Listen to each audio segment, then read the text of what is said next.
कभी कभी लगता है कि इस देश में बच्चों को पढ़ाई से ज्यादा व्यवस्था से लड़ने की तैयारी करनी चाहिए, क्योंकि एग्जाम में सवाल भले ही बायोलॉजी, केमिस्ट्री या फिर फिजिक्स से आते हो, पर जो असली परीक्षा है वो तो बाहर बैठी व्यवस्था ही लेती है, जहां पर जो बच्चा मेहनत करने वाला है वो बस लाइन में खड़ा रहता है और जो पेपर लीक करने वाला आदमी है वो आगे निकल जाता है।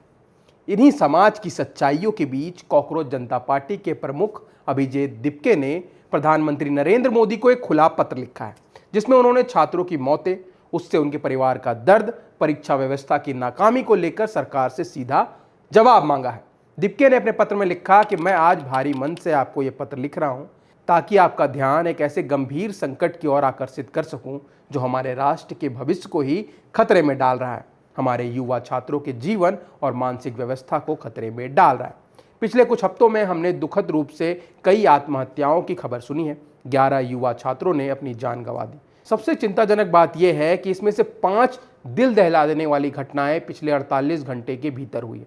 इसके साथ उनका कहना है कि ये सिर्फ आंकड़े नहीं हैं, बल्कि ये उन घरों की बर्बादी है जहां माँ बाप ने बच्चों के सपनों के लिए कर्ज लिए थे, कोचिंग की फीस भरी थी, फिर एक दिन पता चला कि जिस परीक्षा के भरोसे पूरा का पूरा घर बैठा था वो परीक्षा ही एक भ्रम है। इसके साथ दिपके ने सरकार से मांग की है कि ऐसे परिवारों को 1 करोड़ रुपए का मुआवजा दिया जाए, क्योंकि इन परिवारों ने सिर्फ अपना बच्चा नहीं खोया है, अपना भविष्य भी साथ में खो दिया है। उन्होंने शिक्षा मंत्री धर्मेंद्र प्रधान के इस्तीफा या फिर उनको हटाए जाने की मांग की और कहा है कि जब बार बार पेपर लीक, गड़बड़ी या छात्रों की मानसिक हालात को लेकर के सवाल उठ रहे हैं तो सिर्फ जांच का वादा काफी नहीं है, जवाबदेही भी तय होनी चाहिए। पत्र में यह भी कहा गया कि पूरे देश से छात्र 20 जून को दिल्ली के जंतर मंतर में जुटेंगे ताकि अपनी मांग सरकार तक पहुंचा सके। अब खबर तो बस यहीं तक है, लेकिन कहानी यहीं खत्म नहीं होती है, क्योंकि असली सवाल इस व्यवस्था पर है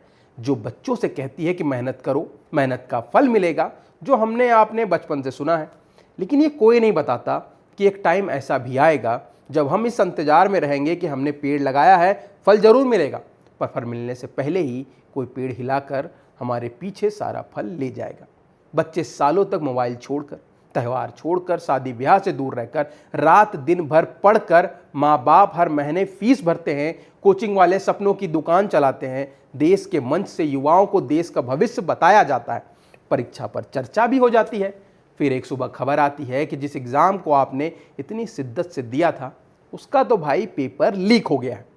अब बच्चा क्या करे? दोबारा पढ़े, दोबारा परीक्षा दे, दोबारा उम्मीद लगाए, दोबारा डर झेले, फिर दोबारा वही भरोसा करे जिस भरोसे ने पहले उसके पैरों के नीचे की जमीन खिसका दी थी।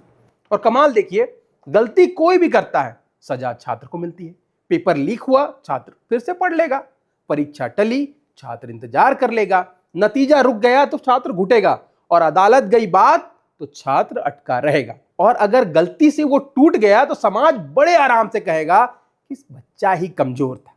पर कोई ये नहीं समझता कि बच्चा कमजोर नहीं था, शायद से व्यवस्था की चोट ही बहुत भारी थी,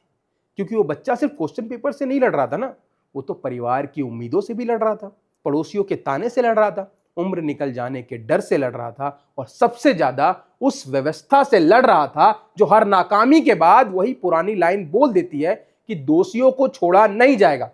यह लाइन अब इतनी पुरानी हो चुकी है कि शायद अब हर मंत्रालय की दीवार पर इसको टांग देना चाहिए, क्योंकि पहले गड़बड़ी होगी, फिर गुस्सा दिखाया जाएगा, फिर जांच होगी, फिर समिति बनेगी, फिर मामला ठंडा होगा, और फिर अगली परीक्षा आएगी, फिर अगला लीक आएगा, फिर वही राष्ट्र हित वाला चेहरा लगाकर कहा जाएगा कि छात्रों को धैर्य रखना चाहिए।